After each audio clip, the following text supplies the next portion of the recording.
Programme start చేద్దామా? నీకేది కావాలో అదే చేద్దాం. వస్తున్నాడు అబ్బాయి, వస్తున్నాడు.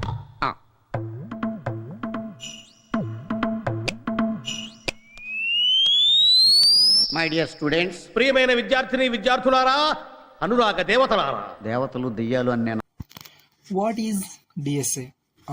మాకు తెలీదా డేటా స్ట్రక్చర్స్ అండ్ ఆల్గారిథం అని?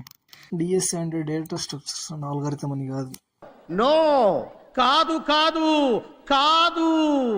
డిఎస్ఏ అంటే ఒక ప్రాబ్లమ్ని నువ్వు ఎలా సాల్వ్ చేయగలవు, ఎంతసేపట్లో సాల్వ్ చేయగలవు, ఎన్ని రకాలుగా సాల్వ్ చేయగలవు అనేది డిఎస్ఏ. నువ్వు చిన్నప్పుడు స్కూల్కి వెళ్ళేటప్పుడు నీకు ఎన్ని ఆప్షన్స్ ఉంటాయి? లైక్ బస్, సైకిల్, లేదంటే నడుచుకుంటూ పోవడం, ఇట్లా వేరే వేరే ఆప్షన్స్ ఉంటాయి కదా. అలాగే నువ్వు ఒక ప్రాబ్లమ్ సాల్వ్ చేయాలంటే ఎన్నో రకాలుగా సాల్వ్ చేయొచ్చు. But here comes one problem. నువ్వు బస్సులో వెళ్తే ఎంతసేపు వెళ్తావు, సైకిల్లో వెళ్తే ఎంతసేపటికి వెళ్తావు, నడుచుకుంటూ వెళ్తే ఎంతసేపటికి వెళ్తావు. టైం డిఫరెన్స్ ఉంటుంది కదా, దాన్ని టైం కాంప్లెక్సిటీ అంటారు. ఎంత తొందరగా వెళ్తావో ఆ టైం కావాలి మనకి. ఒక ప్రాబ్లంకి ఒకటే సొల్యూషన్స్ ఉంటే ఏమి ఉండవు కదా, వేరే వేరే సొల్యూషన్స్ ఉంటాయి. ఒక ప్రాబ్లంకి చాలా డిఫరెంట్ సొల్యూషన్స్ ఉంటాయి. ఇప్పుడు చిన్నప్పుడు నువ్వు ఇంట్లో అన్నం లేదనుకో, పక్కింటికి వెళ్ళి తింటావు, లేదంటే మీ ఫ్రెండ్ వాళ్ళ ఇంటికి వెళ్ళి తింటావు, లేదంటే హోటల్లో తింటావు, లేదంటే నీకు వంట వస్తే నువ్వే చేసుకొని తింటావు. అలాగే ఒక ప్రాబ్లం కూడా డిఫరెంట్ సొల్యూషన్స్ ఉంటాయి. అందులో నీకు ఏది బెస్ట్ సొల్యూషన్ అనిపిస్తుందో అది ఆప్టిమల్ సొల్యూషన్. అసలు మనకు అంతా ఎందుకన్నా అంటే, బయట చెప్పినట్టు డిఎస్సీ నేర్చుకుంటే 20 లక్షల ప్యాకేజ్ వస్తుంది, 30 లక్షల ప్యాకేజ్ వస్తుంది అని కాకుండా, డిఎస్సీ నేర్చుకుంటే నీకు ఫ్యూచర్లో ఎలా ఉపయోగపడుతుంది అనేది కూడా ఇక్కడ మ్యాటర్ వస్తుంది. ఇప్పుడు సపోజ్ నువ్వు ఫ్యూచర్లో ఒక బిజినెస్ స్టార్ట్ చేసినావు అనుకో, అందులో నీకు ప్రాబ్లం వచ్చింది. ఆ ప్రాబ్లం నువ్వు ఎన్ని రకాలుగా సాల్వ్ చేస్తావు, ఎంతసేపట్లో సాల్వ్ చేస్తావు అనేది డిఎస్సీ నేర్చుకోవడం వల్ల నీకు తెలుస్తుంది. బిజినెస్ ఒకటే కాదండి, నువ్వు ఏదైనా సొంతంగా బిల్డ్ చేయాలనుకుంటే నువ్వు సొంతంగా ఓన్గా బిల్డ్ చేయొచ్చు. నువ్వే కావాలంటే ఒక కంపెనీ పెట్టుకొని 10 మందికి ఎంప్లాయ్మెంట్ కూడా చేయొచ్చు.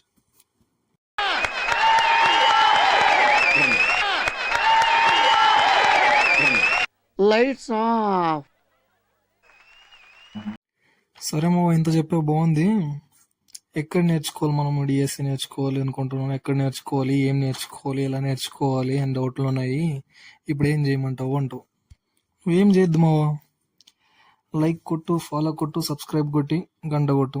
నీ ఫోన్లోకి వస్తాయి వీడియోస్, చూసి నేర్చుకో, ఫాలో అయిపో. 90 days 9 minutes per day నేను నేర్పిస్తా, నువ్వు నేర్చుకో. సరే, అందరూ డిఎస్ఏ కష్టం అంటున్నారు కదా, నాకు ప్రోగ్రామింగ్ కూడా రాదు, నేను నేర్చుకోగలనా అంటావు. ఏం ఫికర్ పడద్దు మావా, నేను స్టార్టింగ్ నుంచి నేర్పిస్తాను, నువ్వు నేర్చుకో ఫ్రమ్ స్క్రాచ్. మనం డిఎస్ఏ నేర్చుకోవాలంటే మనకు ప్రోగ్రామింగ్ లాంగ్వేజ్ అయినా తెలిసి ఉండాలి. సో మనం ఏదో ఒక ప్రోగ్రామింగ్ లాంగ్వేజ్ నేర్చుకోవాలి. ప్రోగ్రామింగ్ అంటున్నావు, కష్టం అవుతుందేమో మావా అంటావా? ఏం పర్లేదు, నేనున్నా కదా, నేను చెప్తా. నోట్బుక్ అండ్ పెన్ తీసుకొని రాసుకో. ఊరికే చూస్తే ఏం రాదు, రాసుకో. అరే మావా, డిఎస్ఏ నేర్చుకో అని చెప్పి ఇప్పుడు చూస్తే ప్రోగ్రామింగ్ నేర్చుకుంటున్నా. ప్రోగ్రామింగ్ ఎందుకంటే ఇప్పుడు మనుషులు మాట్లాడుకుంటారు. మనం ఇప్పుడు కంప్యూటర్తో మాట్లాడాలి కాబట్టి మనకు ప్రోగ్రామింగ్ లాంగ్వేజ్ రావాలి. అయినా కంప్యూటర్తో మనకేం అవసరం అంటావా? మనకు బద్ధకం కదా మావా, మనం ఎక్కువ పనులు చేసుకోలేము. సో మన పని కంప్యూటర్ చేసి పెడుతుంది అన్నమాట.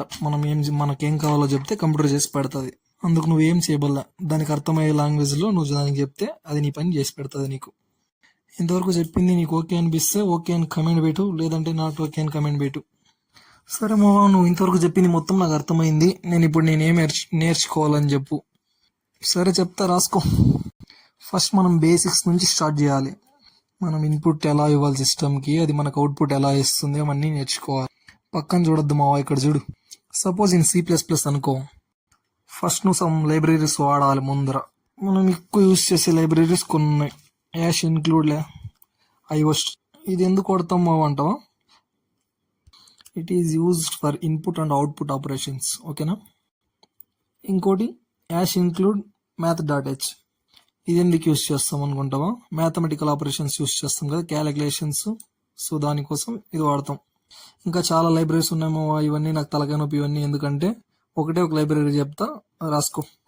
Ash include bit/std C++.h. సరే మావా, ఫస్ట్ లైన్ కూడా వచ్చేసింది. నెక్స్ట్ ఏం రాయమంటావు? ఎగ్జైట్మెంట్ ఆపుకోలేకపోతున్నావా? ఆగు చెప్తా. ఫస్ట్ లైన్ మనం లైబ్రరీస్ని ఇంపోర్ట్ చేసుకున్న తర్వాత మెయిన్ మెథడ్ రాస్తాం. మెయిన్ మెథడ్ ఎందుకంటావా, మెయిన్ మెథడ్ లోపల మనం కోడ్ రాస్తాం. సో కంపల్సరీ మన ప్రోగ్రామ్ లో ఒక మెయిన్ మెథడ్ ఉండాలి. సో ఫస్ట్ లైన్ వచ్చేసి యాష్ ఇన్క్లూడ్ IO స్ట్రీమ్ ఇంట్ main open bracket std colon cout hey welcome to the new world return 0 main method close చేస్తాం. ఇంక ఫస్ట్ ప్రోగ్రామ్ వచ్చేసింది. నువ్వు ఇంకో లైన్ వాడుకోవాలంటే, కొత్త లైన్కి కావాలన్నా, కొత్త లైన్కి పోవాలంటే \n కానీ లేదంటే endln కానీ వాడతాం అంతే. ఏంటి మావా ఏదేదో చెప్పి కన్ఫ్యూజ్ చేస్తానంటావా, STD అంటావు, కోలన్ అంటావు, ఇవన్నీ ఎందుకు వచ్చిన తలకైనప్పు అంటావా? సరే ఇంకోటి సొల్యూషన్ చెప్తా, రాసుకో. ఫస్ట్ లైన్ లైబ్రరీస్ ఇంపోర్ట్ చేసుకున్న తర్వాత యూజింగ్ నేమ్ స్పేస్ STD వాడుకో. ఇన్పుట్ అన్నావు, అవుట్పుట్ అన్నావు, ఇన్పుట్ ఎక్కడ చెప్పావు మావా, ఏం చెప్పలేదు, నాకేం అర్థం కాలేదంటావా? సరే ఒక సింపుల్ ప్రోగ్రామ్ చెప్తాను, రాసుకో. Hash include bit/stdc++.h libraries import చేసుకున్నాక యూజింగ్ నేమ్ స్పేస్ STD రాసుకున్నావా, సెమీకోలన్ ఇంపార్టెంట్ మావా, మర్చిపోవద్దు, మిస్ అవుతా ఉంటాయి, గుర్తుపెట్టుకో. మళ్ళీ ఇంటి మెయిన్ మెథడ్ ఓపెన్ చేస్తావు. ఇంటెక్స్ cin ఇంపోర్ట్ చేసుకోవడానికి cin వాడతాం. ఎక్స్లో ఇంపోర్ట్ చేసుకుంటూ వాల్యూని cout వాల్యూ ఆఫ్ ఎక్స్, ఆ స్టోర్ అయ్యిండే ఎక్స్ వాల్యూని ప్రింట్ చేసుకుంటావు. రిటర్న్ 0 మెయిన్ మెథడ్ క్లోజ్ చేస్తాం.